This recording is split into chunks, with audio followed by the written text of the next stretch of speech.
Before we get into the video, if you're looking for top quality sample packs, preset packs and templates for your music production, they're entirely royalty free. You can use them in your own productions and learn from them. If you're interested, check out the link in the description and enjoy the video.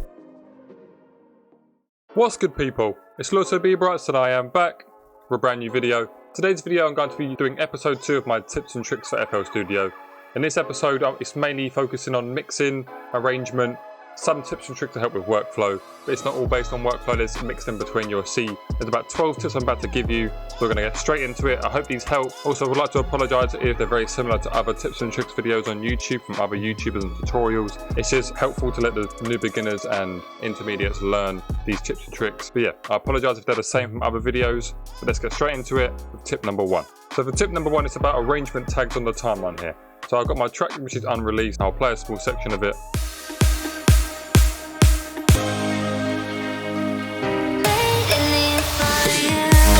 That's all you're getting so far, I apologise for that. You'll hear that very soon. But for tip number 1, we're going to be putting tags on the timeline here to know where the intro is, where the build up is, where the drop is, etc, etc. So to do this, the little green triangle here, wherever you want to place it, so we're going to put it here on bar 1. We're going to click this down arrow here on the top left, go down to it, go to time markers and add one. And then we're going to name this intro. As you can see, it adds it here. And then here, which is the end of the intro after the 16 bars, we're going to right click, add marker, call it break, so forth. And what you can do is double click intro, you'll select the intro, very easy to highlight certain sections. And then of course the build up is here, so we're going to again right click, name this one build up, the drop is here, and self-explanatory, drop, and so on and so forth. You can do this for all the parts of the drop. You can name this climax right here, that could be the climax part of it, but this is very helpful. Again, you can double click and it will highlight the sections, or you can just simply play and click and it'll start and skip to that certain part of the track. So that's tip number 1, put in tags, make sure your track's organised so you know which part of the track is what. Helps workflow, and it's just very neat in general. So that's tip number 1. Let's move on to tip number 2. So tip number 2 isn't something major, nothing really special. It's just if you're playing your track or you're producing your track and you realise it's a bit too loud or too quiet, the thing I like to do most is go onto the master channel and add a fruity balance here. So just plug in here and you have the volume knob. So if it's too quiet, I'll just turn it up just a little bit, just to get an idea of what it will sound like louder. So this is the remix I'm currently working on. It's Lions in the Wild from Martin Garrix. So what I'll do, if it's too quiet like this, because some people like to produce at low volumes, like hitting -6 on the master here, on the dB. So what they'll do is just turn it up, just to see get a general idea on what it sounds like when it's mastered.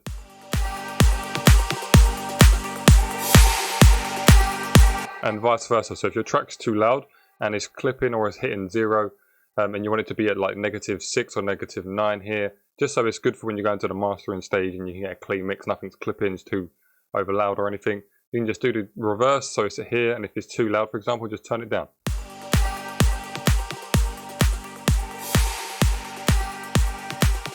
And all you need to do, if you want it to be louder, but actually not louder in the project, just simply if you have an interface or anything, just turn your headphone volume up, turn your gain up on your actual interface, it'll be louder in your headphones, but when you're producing, you're hitting -6 or 9, which is a sweet spot when you're producing.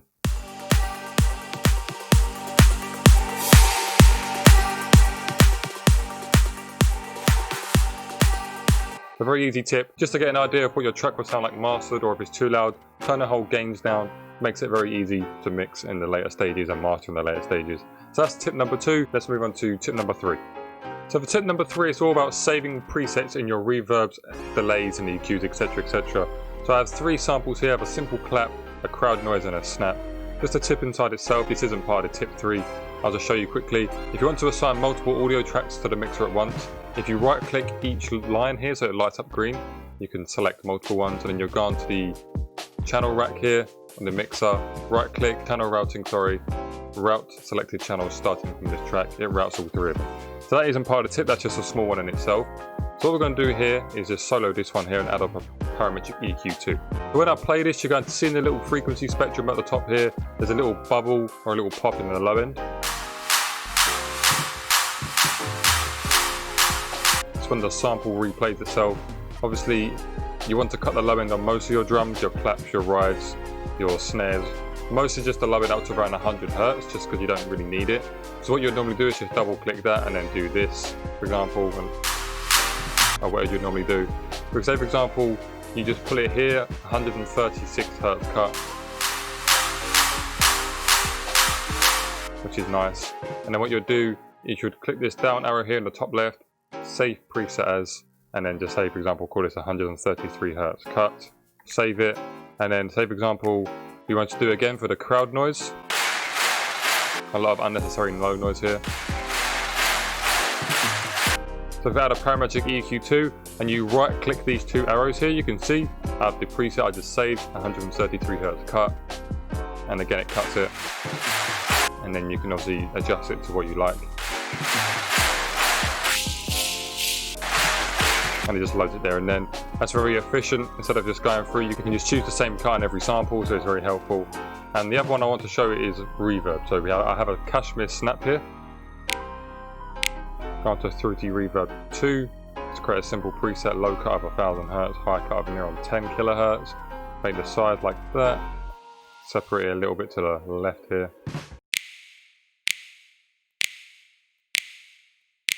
Same as before. Click the down arrow, save preset as, and name this as snap reverb, like that. And again, if we delete this and load it back up, that's the reverb. If we right click, we have our snap reverb here, the exact same as we saved it. I've done it here. As you can see, I've got a 1 kilohertz low cut, 10 kilohertz high cut, and a progressive house reverb here. They're the two I've saved. I use this for my progressive house tracks, and I use this a lot for drums and other ambient sounds. It's a nice sounding preset, so I use it a lot. So it's very helpful to save EQ, delay and reverb presets instead of just doing it every single time the same, or you might not get the perfect result every time. If you save the preset, you're saving time. It's a lot more helpful and it's easy with your workflow. That's tip number 3. So we're going to move on now to tip number 4. So for tip number 4, I know everyone can relate to, at one point or another during your producing career, you have suffered with uncontrollable CPU errors or CPU issues, unworkable at some points where your project is too CPU laggy, just to render some stuff out and it's just frustrating to work with. Your build up lags like crazy, you're ready for the drop and it crackles like crazy and you can't listen or even and continue to produce your song. So 3 simple tips here to reduce CPU overload. The main one is, everyone knows this, go to Tools, Macros and switch Smart Disable for all plugins. What that does is when you're just sitting here or changing some small things, say for example all the drop temps and basses in your drop, as they're not being played, they're not taking up unnecessary CPU. Of course, when the drop plays, they'll be using, so it'll lag again. In the general terms of things, when you're not playing the drop, then plugins will be turned off. Another thing you can do is go into Options, Audio Settings. Depending on what you're using, at the moment I'm using FL Audio to record desktop sound so you can hear. When I'm not recording, I'll use my M Audio interface. And as you can see, the buffer length goes down by 1 millisecond. I can change that here in this thing here. But again, the main thing here is buffer length. So if you're using a Focusrite Scarlett or a Apollo Twin or whatever interface you're using, or if you're just using FL Audio, just go onto your buffer length, change the buffer length a little bit. That will help CPU errors.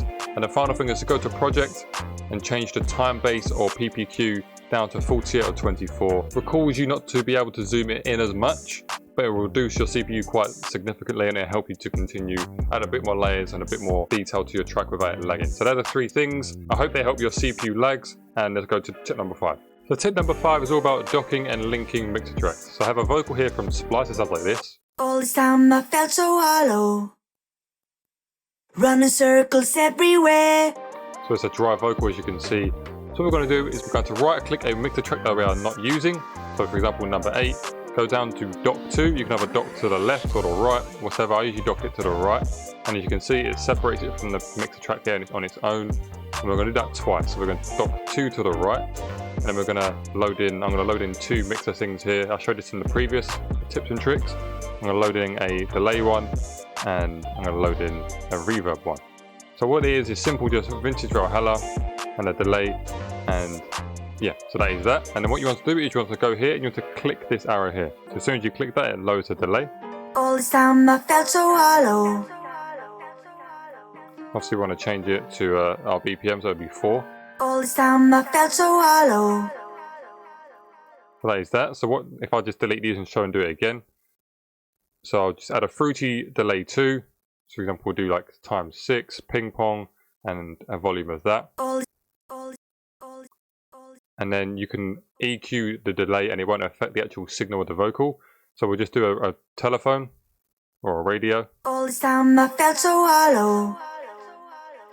So that is that. That's pretty much it. You can do whatever, you can add whatever you want. I usually do this for reverbs and delay for my vocals.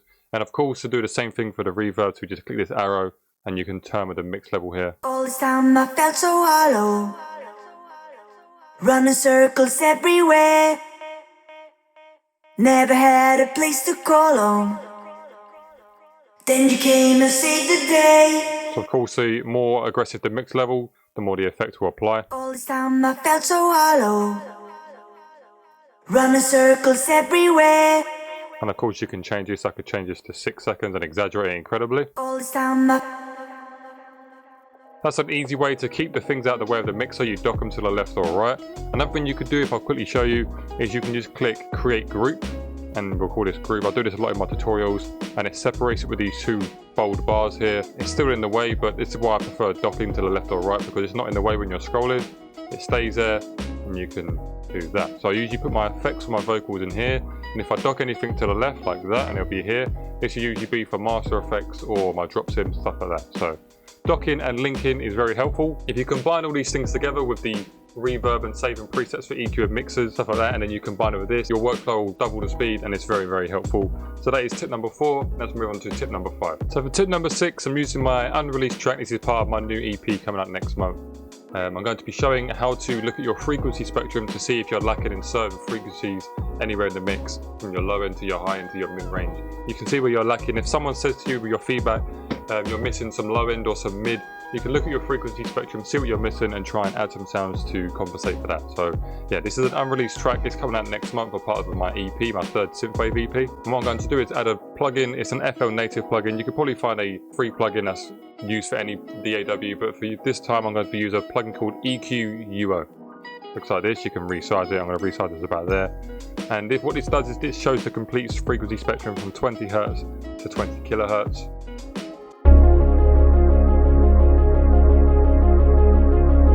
And you can see I've got a nice bass around here. The actual main sound, I've made it quite muffled on purpose. It's part of the whole part of the sound. It's a genre called synthwave or vaporwave, if you've heard of it, when the drums come in.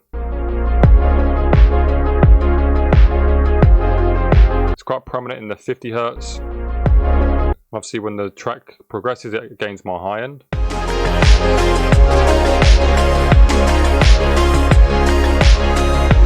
So depending on what genre you're making, like I said, I was actually going for a sound like this, so it hasn't got much high end. If you're going for an EDM sound or a more poppy sound, this will give you a better understanding on what frequencies you're lacking, or if not, then it all sounds good, then you're good to move on.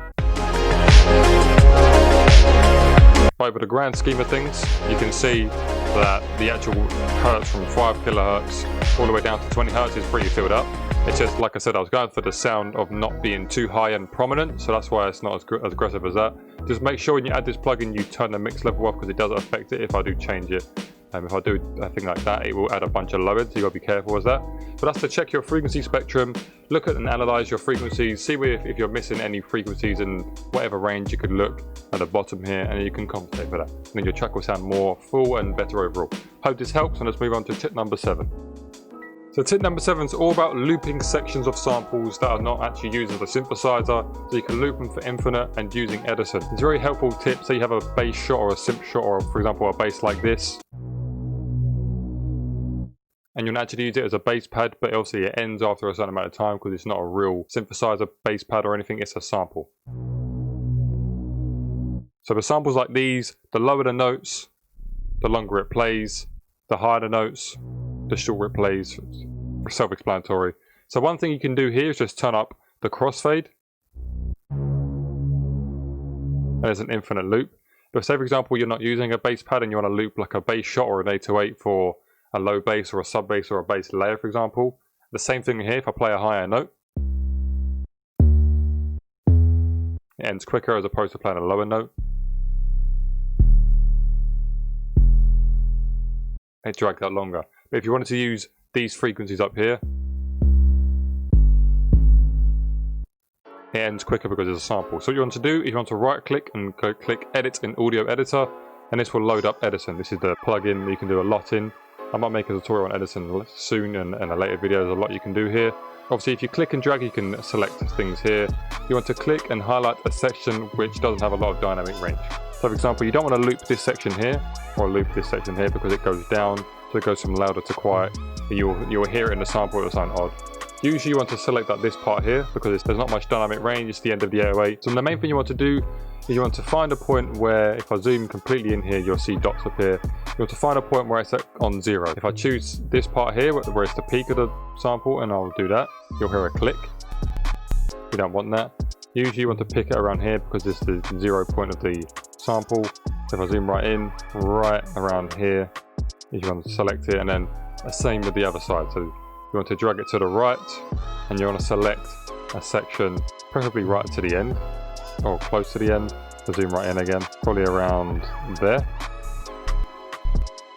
So you can hear, you can make some small adjustments, but that is the main part. That's the main part which doesn't have much dynamic range. You can probably bring it back 2 more. We'll try and bring about 1 more to about here. Now once you've found your point you would like to loop, if you click Control and L, and click Accept, and then double click and it turns off the loop. And as you can see, if you play it, and then if we drag this in, you can see it here, it plays for infinite now. Obviously it sounds a bit weird because it's not a perfect chop, but if you spend a couple extra minutes getting the perfect chop, you'll be good to go. You can make the perfect loop. Also turn up the crossfade to make it a bit more accurate. But yeah, regardless, that's the main way to do it. It wasn't a very accurate representation, but that is the gist of how to do it. Like I said, if you spend a little extra more minutes, take your time with it, don't rush it like I just did. You can get a perfect chop and a perfect cut at loop point, and you can make the sample infinitely loop, and you'll be good to go. You can do this with synth shots, bass shots, anything that's a sample like this that you want to loop for infinite so it doesn't end after a certain period of time of holding the note. It's very helpful. Hope this helps, and let's move on to tip number 8. So for tip number 8, it's all about a feature in FL Studio called Render and Replace. It's in plenty of other DAWs. It's in Logic, Ableton. Specifically in FL, it's called Render and Replace. So I'm pretty sure everyone can relate to this. You open up Serum, VPS Avenger, Spire, Nexus, Omnisphere, any of these huge plugins, and you open up a pad sound and your CPU skyrockets for whatever reason. This is a very, very helpful tip. I use this a lot for pads and a lot of ambient sounds. So for example, I'm going to create a simple chord here. I'm going to do C major and add a B on top. And you can see here, the CPU just goes up to 26, and the only thing I have in the plugin or in the project is VPS Avenger. So it's very annoying. Say we just created a quick chord progression here. I'll speed this up. So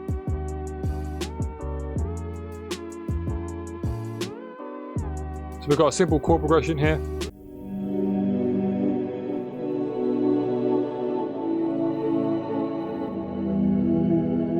As you can see already, it's gone up to 40 just with one sound. It's very annoying. The one sound, the only sound you have in the project is making your CPU go up almost half the way, and you haven't even started adding processing, drops, anything like that. It's just very, very frustrated. So the best thing to do is once you have the core sound, make sure you don't have any process on it, or also make sure you turn off the in-house effects of the plugin. So if you go turn all these off because you don't really want them.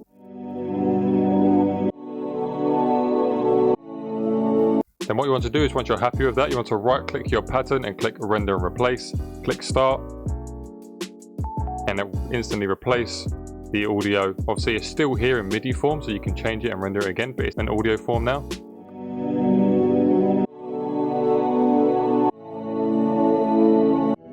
And then what you could do is, if you're happy with it, delete the plugin, Tools, Macros, Smart Disable. Now you have the same sound with no 50 CPU going up. It's very helpful. I do a lot with ambient sounds like low pads or a single sustained note creating ambience in the background, or again I do it a lot with pads when it creates unnecessary CPU raises.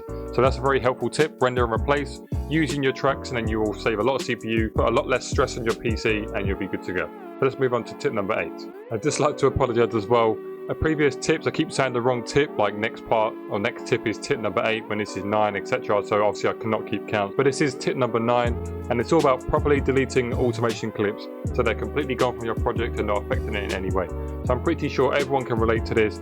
You've made a volume automation or something, it's usually volume automation of a specific sound. You deleted it because you don't want it, but it's still making some sort of effect in your project. So what I have here is the home resonance chord progression here.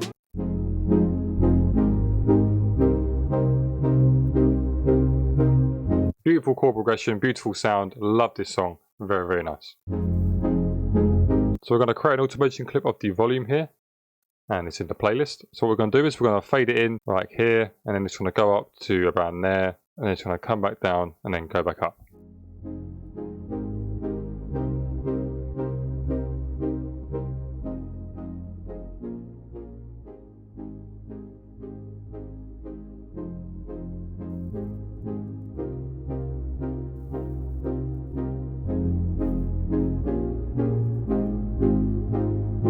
So then say for example, you're like, no, I don't want this anymore, and you delete it. So yeah, goodbye. And then you want to reset the volume, or you want to turn it down like this. Bang, it goes back to full volume. You can't do anything about it. It's very annoying, even though you've deleted it from your project, so you assume, but you actually haven't. So if you go here into the browser and go to current project, initialize control, and as you can see, serum volume. So if we delete the event, and then we want to turn it down now, it's no longer in our project. Very useful. I'll show that one more time. So we'll create an automation clip. This can go for any automation. It's not just volume automation. I'm just showing volume because it's the most common one. So you want to turn it down so it fades in.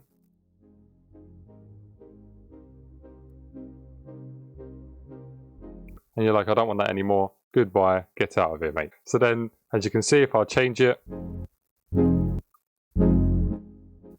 every time you play it resets back to 0. Very frustrating. So again, you go to current project, initialize controls, right click, delete event, get out of here, and now you can readjust it.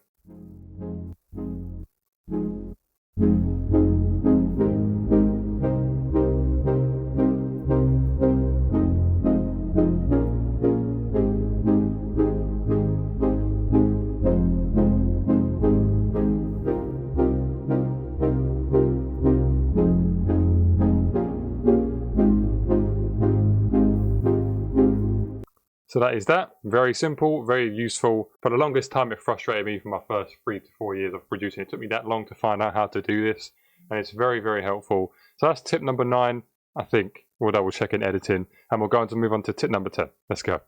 So for tip number 10, I've kept the same MIDI and same project as what I just showed you before, because it replies the same thing. This is about making quick arpeggios from chords you've made inside the plugin or inside the MIDI files. So as you can see, like I said, I've got the home resonance chords here. What we're going to do is we're going to go into the plugin, wherever it is, click the cog wheel, click on the spanner, and you can see here there's a arpeggio thing here. So if we click this, this means arpeggio direction goes up, goes down, goes up and down, and in brackets bounce, and then goes up and down in brackets sticky. I'm going to go through these 4 settings, and you can see. So this is just general standard, regular chords. If we go direction up, it uses this MIDI information of the chords, and it creates an arpeggio.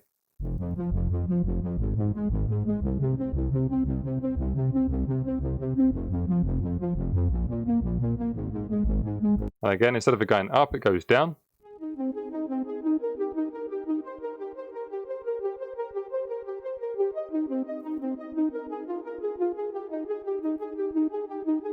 Which is nice. This is up and down.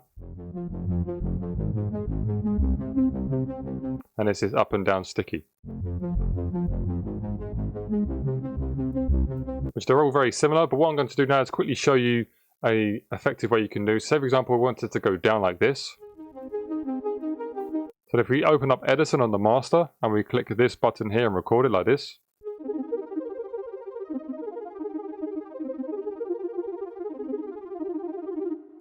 Click pause, and that's there. And then if we go back into Edison and this button here, drag copy. If we drag and copy this on here, and then we go back into the plugin, and then we turn off the arpeggio, so we click the cross, so it's back to normal. So what we've done here is the exact same, but we've added a nice arpeggio without actually doing any external notes, spending 5 minutes making an arpeggio with small notes. It's right there and there, and then we just combined that with the actual chords.